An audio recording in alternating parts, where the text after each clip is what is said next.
What up YouTube, Salvador Briggman here. Welcome back to the Crowdfunding Demystified YouTube channel. Today we are talking about investment crowdfunding. We're talking about how this is different from a normal type of crowdfunding as an investor, how you can put money into a company, and more coming up right after this.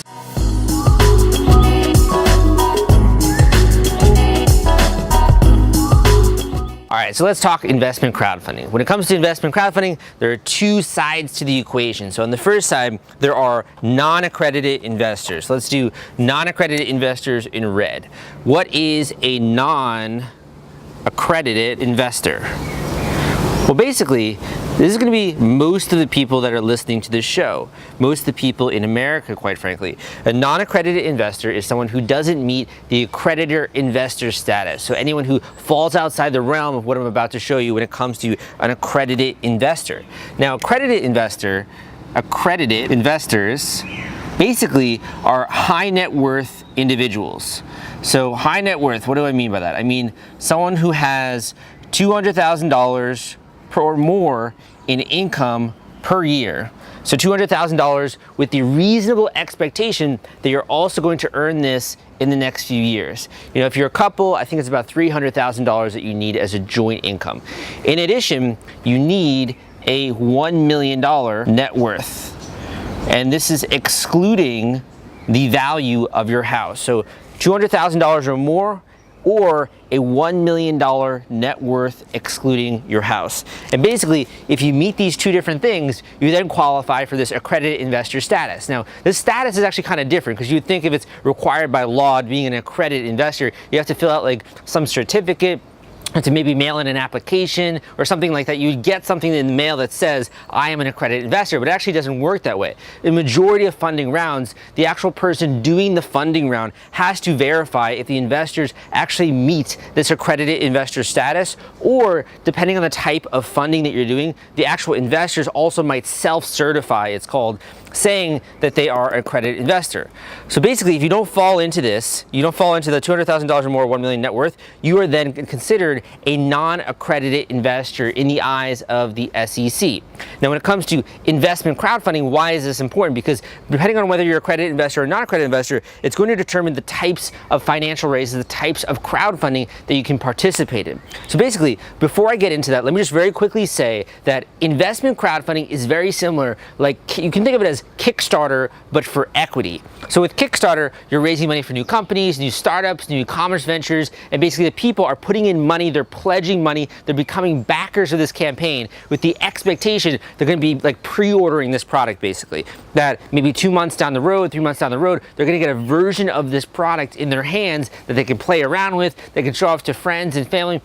They're essentially pre-ordering a product, and as a backer, as a supporter of this campaign, they gain access to all the different perks and rewards. Some of those might be pre-orders of the product, other ones might be meeting the founder, might be some other variations on the product or add-ons, all that kind of stuff. You're really a consumer. Now, when it comes to investment crowdfunding, the difference here is that the entrepreneur is raising capital. There's still a funding goal, there's still a funding duration, you have to create a pitch video, you have to create campaign text, but the one major difference is that as an investor, rather than just gaining access to perks or cool rewards, you're actually gaining shares in the company. So some investment crowdfunding campaigns will offer perks and rewards that backers can essentially claim, similar to Kickstarter, but other ones will simply offer ownership or shares of the company. So the company is actually giving away a little bit of equity, and in that way, they're gaining access to this entire pool of investors, people putting in $25, $50, $100, $1,000,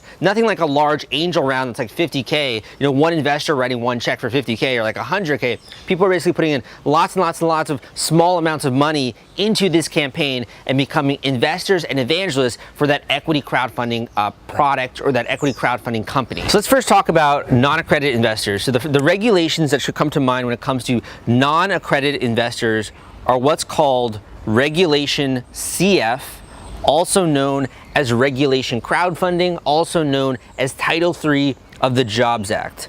The next regulation is called Regulation A+.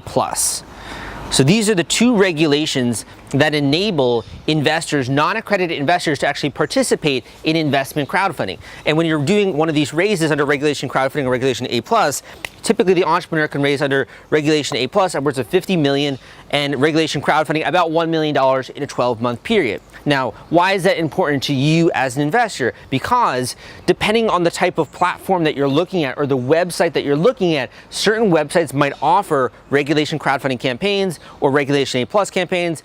Off the top of my head, thinking about WeFunder or Start Engine, versus there are other types of platforms that only offer offerings that are available to accredited investors. So when you're talking about accredited investors, usually the regulations that would come to mind are Regulation D. And under Regulation D, you're basically raising money effectively from angel investors, but you're doing it online. Under Regulation D, you have 506B and you have 506C.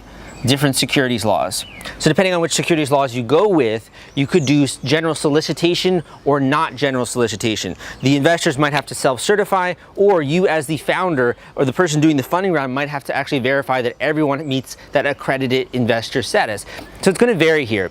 General solicitation meaning like doing that general outreach or that marketing. So you have pros and cons on both sides of 506B, 506C, and also under Regulation Crowdfunding, Regulation A+. One big difference with Regulation D is you can actually raise an unlimited amount of capital, which can be really attractive to an entrepreneur. Now, of course, the downside is under Regulation D raise, you can only raise from accredited investors. And unfortunately, if you're a non-accredited investor, you can't participate in these types of financial raises. So I want to share with you actually a more in-depth resource that goes into investment equity crowdfunding, but also if you are an entrepreneur, you want to raise money with equity crowdfunding, I want to go into a resource that I have available for you. But before I do that, I want to share with you actually as an investor what you can get out of engaging in this. So basically, when are the times when you can cash out? When is there a liquidation event where you can get your money back and more, when you can get a good ROI? So the first liquidation event would be the sale of a company.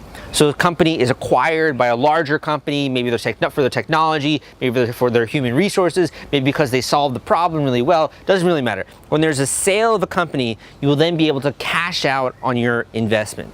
The next is when there's an IPO. So an IPO being an initial public offering. So basically with a funding round of a startup company, you have multiple funding rounds. You have friends and family, then you have some more angel investors, then you have a Series A, Series B, Series C. It goes on and on and on until you're basically, you get so large that you want to do an initial public offering and add some liquidity so that your existing investors can cash out if they want to. And also there's more liquidity in terms of the investors that are coming in and coming out with your company. You can also raise larger capital, obviously, from the general public. Now, another kind of interesting cashing out event that yet isn't fully fleshed together, but I think we might actually see this in the next couple of years. I'm talking with a few companies that are doing this, are doing something like using tokenization. You might see this in ICOs in order to basically create a securities marketplace, or creating a marketplace where those people that are accredited investors or non-accredited investors can actually share and trade the stock that they have in companies. Now, this is definitely not this is not fully fleshed out. This is not executed upon yet. But I do think that in the future, this could be an interesting way that people will also see liquidity with their investments. But for now, the main one is sale and IPO. So you have to recognize it. You have to recognize that as an investor, it's a long-term horizon right now, but you're getting in the base of a really big startup company. Like, how great would it be to be an initial investor in Google, or an initial investor in Facebook or Airbnb or Uber, like all these different new tech companies that can now kind of run the world, Amazon, etc. How cool would it be to be an initial investor, accredited or non-accredited, in one of these companies? You would really get a great ROI on that investment. And that's the whole goal behind investment crowdfunding, is to give the little guy an opportunity to participate in these different funding rounds. So if you've been liking this video that I put together for you, just sort of breaking down investment crowdfunding and how it works, you're going to love this more intense, in-depth guide that I've put together for you, and it's called Equity Crowdfunding Explained. So this is a guide which is available on Amazon, and it's also available on Audible. So you can grab a paperback version if you like to read physical books. You can grab an ebook version. You can also grab an Audible version where me, myself, the author, I actually read this to you. We go through the various aspects of equity crowdfunding. We talk about the major players out there, the websites, the things you should be aware of if you want to invest, if you're an entrepreneur, how to actually raise funds around this, and also how to do the marketing behind one of these campaigns so you make sure that it's successful rather than fails to raise funds. If you are at all interested in investment crowdfunding, you really should grab a copy of this book. I've worked very hard to lay this out all for you. I've done all of the hard work in terms of researching the securities laws, researching the main platforms, going in depth into the differences between them. So it's going to save you a ton of time if you grab a copy. And also, if you do, thank you so much. And I would love it if you could leave an Amazon review or an Audible review, because that really just says stuff about my work. Like, it really feeds me. It makes me want to put out more free content for you when I see people that are loving my work and they're appreciating it. It really is just great, you know, from the standpoint of an author to see that kind of feedback from readers. So I hope you enjoyed today's YouTube video. I have a lot more content out there for you. Tons of stuff when it comes to equity crowdfunding. I'm actually going to share with you down below a link to a free course that will take you through some of the major tenets of equity crowdfunding. So the things that you should be aware of or not should be aware of. So I'll include a link down below where you can sign up for that free course. But again, my name is Sal. Hope you liked this video. Go and check out some of the other ones on my channel. Take a second to subscribe. And of course, I'll see you next time.